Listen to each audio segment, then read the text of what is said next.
These aren't storm clouds. This is the fucking shit that they burn off, the fucking shit they burn off in East Palestine. This is not fucking storm clouds. You know, we rely on the experts, what they tell us. We continue to monitor the air. We continue to monitor the water. They continue to tell us, the EPA continues to tell us that it is in fact safe. Where we've seen some traces is in the water, which has gone into the Ohio River. Again, the experts tell us that it is such a small quantity that we really should not worry about it. Are you good at anything? Are you kidding me? It is just boiling out. Look at this.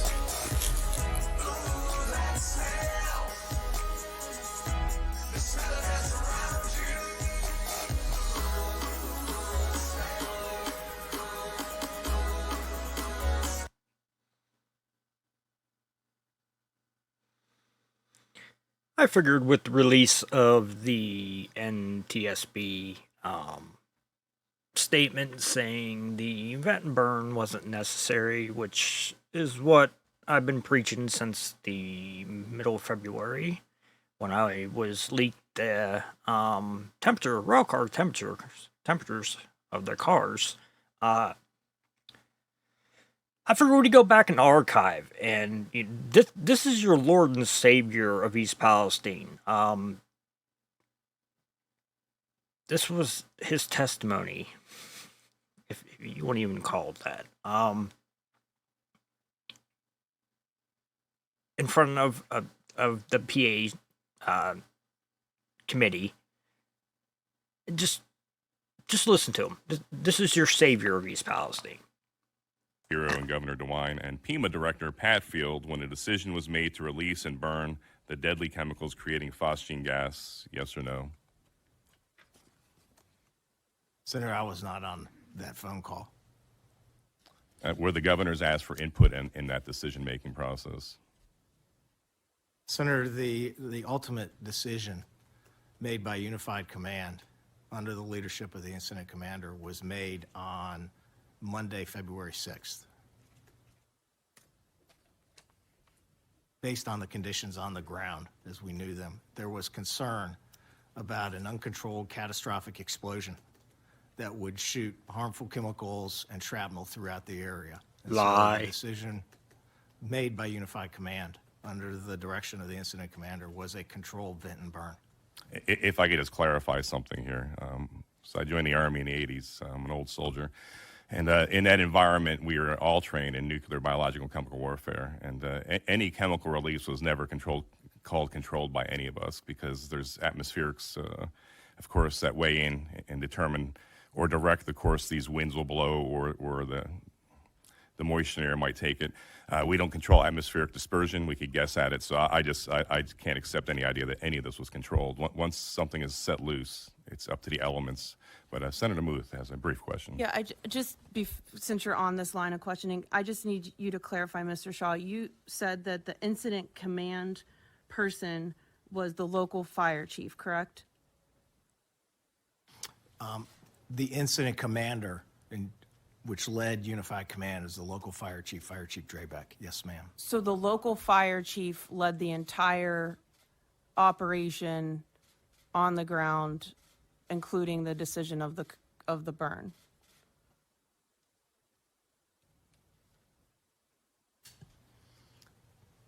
Senator, there were state, federal, and local authorities there as well, and he was in close contact with the governor of Ohio.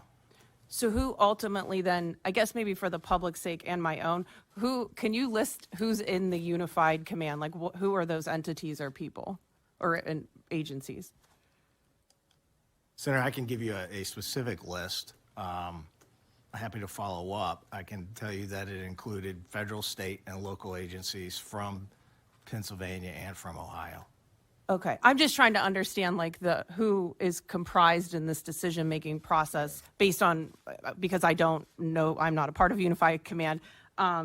I guess I'm confused then if there's this collaborative effort and then it's ultimately the local fire chief's final say on what happens. Is that, like, who made the final decision of we're going to do this burn?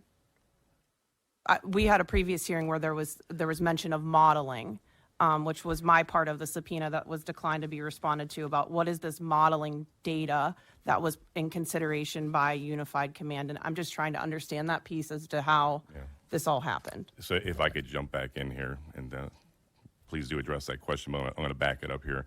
So I've served in complex inter-service, interagency, multinational organizations. There's always somebody, even if it's consent around the table, there's always somebody that pulls the trigger. There's always somebody that says, okay, we're going to do this. And I find it hard to believe that the local fire chief would be the one making the decision to ignite, to send an explosion off to ignite 8 carloads worth of toxic chemicals. So what both myself and Senator Muth are after is who gave the nod and the authorization specifically. Who was the trigger man? Who was the guy that said, yes, we're going to do this after going around the table or what have you? Who was the individual that made a decision?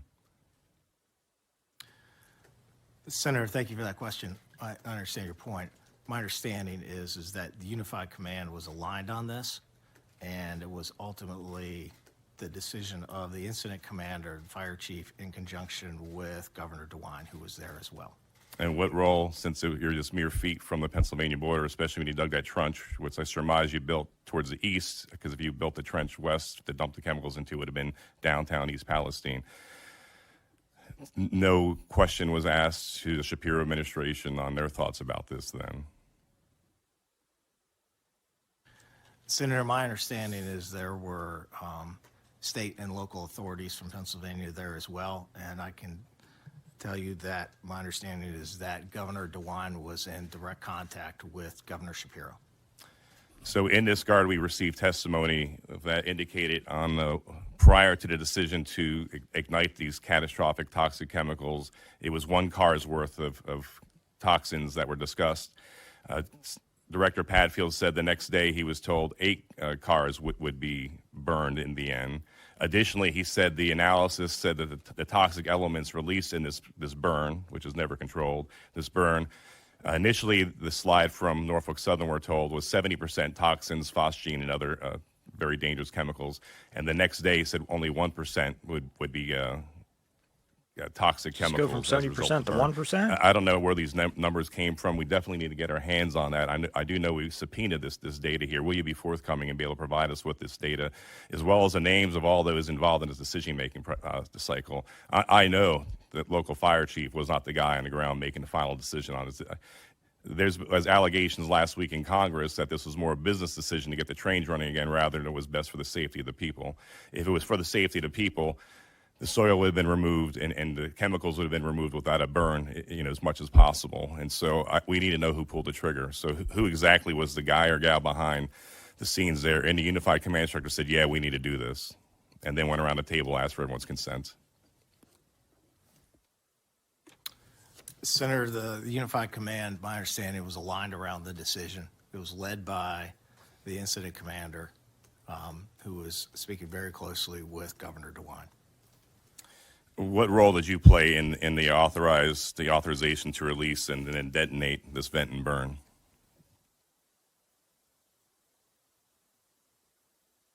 Senator, the role of Norfolk Southern throughout the process was to be as transparent as possible and provide as much information to Unified Command about the situation. How'd that work out? You told Congress under oath last week that, quote, Unified Command decided to vent and burn the deadly chemicals because they were focused solely on the health and safety of the community, unquote. But PEMA Director Padfield, who was on the so-called Unified Command phone call with Governor Shapiro and Governor DeWine to authorize the vent and burn, just testified before the Pennsylvania House hearing last week that he was concerned that the reason you decided to release and detonate was a business decision, as I mentioned before, inferring you wanted to get the trains running again at the fastest moment rather than safely remove the chemicals. What is your thoughts on Randy Padfield's statement? Is that true? Yes, thank you for that question, Senator. I have a different perspective on that, and I'll note that there was a 6th pressurized car that was not venting. We have a that 6th did not car now. perform the vent and burn upon. because of the fact that it was in a different environmental condition than the other cars. If the Shapiro administration objected, would you have not made the decision to vent and burn? Senator, that decision was made by Unified Command. We And provided once again, input. once again, as Senator Muth asked, who exactly is in the Unified Command? Who was that? How many people? Who were they? What agencies? What states? Senator, we're happy to provide you a list. There were state and local Probably authorities still waiting on that list. and federal authorities from Pennsylvania and from Ohio.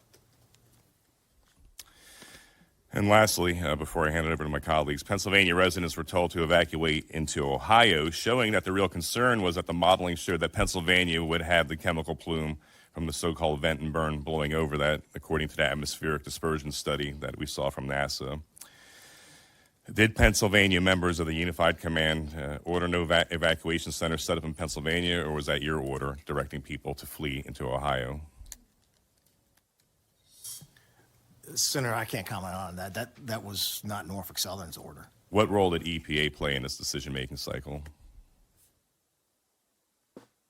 Senator, I don't have an answer for that. Senator Muth. Because they didn't do Thank anything. you, Mr. Chairman. So we don't know who's in Unified Command. Therefore, we don't know how the decision was made or what modeling data based on what's being answered thus far. So it's difficult for the committee to understand a lot of this in the absence of information. So I guess we're asking for a basic protocol, or as Representative Pennycook asked for in the prior hearing, a standard operating procedure. I would think that just based on hazardous planning and emergency planning, there would be like a basic flow chart of here's who's involved with what, and that would be easier to interpret versus not knowing, but yet this was the decision. So I guess I just have to ask first, if this had happened in a more populated area, would this same burn been the recommendation? Yes, Senator, this is based solely on the safety and health of the community. He cares about There your was safety and health concern, community. based on the fact, based on pressures in the rail cars and the fact that several of the rail cars had been in a pool fire of an uncontrolled explosion, which would shoot harmful VCM gas and Ooh, he makes shrapnel it throughout sound the so community. scary. So the Unified Command, Isn't that what they told which us? was state and federal and local authorities, including Georgia and Pennsylvania and first responders, and we had government officials as well doing the dispersion modeling, all aligned that this was the best decision for. So there is dispersion modeling. We just don't, we as a committee don't have that information. Is that correct? Senator, my understanding is the dispersion modeling that was developed by government authorities was used to create the evacuation zone. Yes, ma'am. We had a prior hearing where government agencies says that Norfolk Southern presented the plan or proposal for the burn and also the evacuation, which we knew that the shrapnel piece of an explosion was a 1 mile radius, but there was no mention of the radius of contaminants, just if something exploded. So I guess my question is, there seems to be some confusion as to whose idea this burn was or how this decision was made. So could you clarify that for the committee? Yes, Senator, the experts on the ground were very concerned about the pressure in some of the vessels. The experts. And those are experts that are Norfolk Southern employees or consultants? Contractors, yes, ma'am. Contractors from Imagine that. what types of, if you can't say the names of the companies for legal reasons, what types of contractors or consultants? Contractors who specialize in hazmat. And so, Senator, then the Think of the next decision was slide. made to do a vent and burn. There was, And once again, who was that decision made by? by Unified Command, sir. Who specifically in Unified Command said this is what we're going to do? You're blaming it on a chief in East Palestine at this point, is that correct? Senator, the Unified Command was under the leadership of the incident commander, who was in close coordination with Governor DeWine. Man, So your throwing you cars under are the on bus, fire, man. it's You your still rail, support it's him. your incident, and you're going to leave it to a local fire chief who probably never had to deal with potentially such a catastrophe before. And he's going to make the decision. Senator, the Unified Command, pardon me, was taking input from a number of different constituencies, some of which were modeling the evacuation zone. It also included first responders, and it included state and local. Yeah, I get health it. It's a officials. diverse mix of people, but who But said, who are these people? Thank Like, you. is there a special, like, I'm hoping to Thank God you. there's someone with a lot of knowledge and all these things. who said we're going to chemistry. do this? Yeah, That's what we're after. Simple as that. It's not a hard question. Yeah, there's a lot of input, there's a lot of staff, there's a lot of experts, quote unquote, but who's the one that said we're going to do this?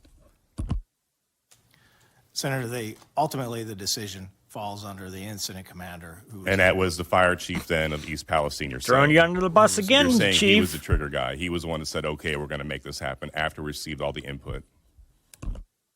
Yes, Senator, under the structure of Unified Command, the incident commander takes the lead. And to clarify something, when you said that there were consultants and contractors that were on the ground assessing this, did they provide the modeling to Unified Command and then Unified Command reviewed it? Or was the data that was from the on-the-ground assessment provided to Unified Command and they determined the plan? The data was provided to Unified Command, the inputs, and they determined the plan. Senator, I think it's important to note that the vent and burn worked. It worked? Is that what you said? Sorry, I just didn't hear you. Yes. The air testing throughout the process indicated by the EPA, Yeah, he was there and watched it. by the Ohio EPA. He wanted to see his by own the work, man. Pennsylvania Department of Environmental Protection. You don't want to notes miss the air that. is clean. Water testing notes that the water is safe. We avoided the potential for a catastrophic uncontrolled Potential. explosion that would have potentially Which shot is now false, harmful gas as we know. and shrapnel throughout the community. So the bulk of the testing that I'm aware of occurred after the burn. So was there any in real-time testing of any human lungs or air quality in any of these people's houses, some of which were told to shelter in place while they watched a giant orange eruption above their home? Was there air testing done during the burn while these people were sitting inside of their homes?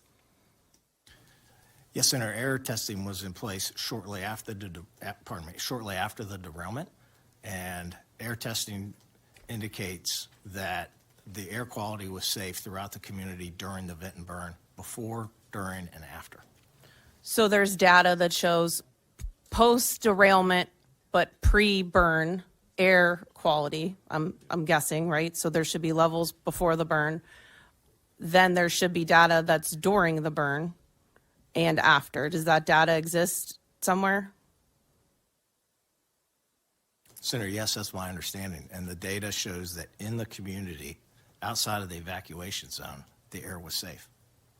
So we, as a committee, have none of that data, so it's very difficult for us. I mean, I would say that to anyone. It's no personal offense to you. It just, in the absence of having reports and numbers and data, it's really difficult, especially based on symptoms reported by those who live in that community, that, you know, if people had rashes and can't breathe and are having respiratory distress, I would argue that, and if you weren't real-time monitoring in their homes or around their homes during this burn, I don't know how anyone can say that it worked or that no harm was done.